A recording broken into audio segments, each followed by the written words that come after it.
చాలా స్పష్టమైన ఒక ఆలోచనతోనే పూర్తి అవగాహన చేసుకున్న తర్వాత ఈ చట్టాలని నిర్ద్వందంగా మా పార్టీ తరఫున తిరస్కరించడం జరిగిన విషయం మీకు తెలుసు.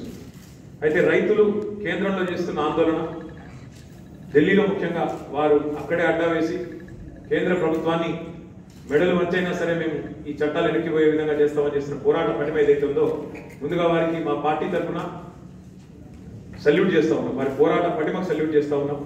ఎందుకంటే ఈ దేశ రైతు అనుకుంటే, ఈ దేశంలో రైతు లేకపోతే మనకి ఎవరికి కూడా అన్నం లేదన్న విషయం కూడా అందరికీ తెలుసు. కాబట్టి ఎన్నో పురోగమనశీల ప్రగతిశీల విధానాలు రైతుల కోసం తీసుకొచ్చిన ఒక అభ్యుదయ రాష్ట్రంగా, ఒక అభ్యుదయ రైతుగా గౌరవ ముఖ్యమంత్రి గారు దేశంలోని రైతులకు సంఘీభావం ప్రకటించాలనే నిర్ణయం తీసుకున్నారు.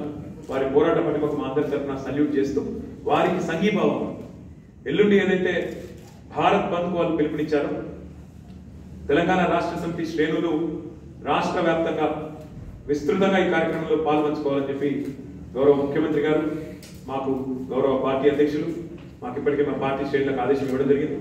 నేను గౌరవ శాసనసభ్యులకి, పార్టీ ఇన్ఛార్జీలకి, పార్టీ అనుబంధ రైతు విభాగ కార్యవర్గ సభ్యులకి, రైతు సభ్యులందరికీ కూడా నేను విజ్ఞప్తి చేస్తా ఉన్నాను.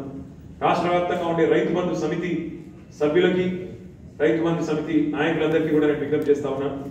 రాష్ట్రంలోని అన్ని పార్టీలతో అతీతంగా రైతులు ఎవరైతే ఉన్నారో, కర్షకులు ఎవరైతే ఉన్నారో వారందరూ కూడా ఈరోజు ఢిల్లీ వేదికగా జరుగుతున్న పోరాటానికి, ఢిల్లీలో జరుగుతున్న రైతు పోరాటానికి, కేంద్రం తెచ్చిన నల్ల చట్టాలకు వ్యతిరేకంగా జరుగుతున్న ఈ పోరాటానికి అండగా నిలబడాలని చెప్పి కూడా పార్టీ తరఫున విజ్ఞప్తి చేస్తా ఉన్నాను. పార్టీ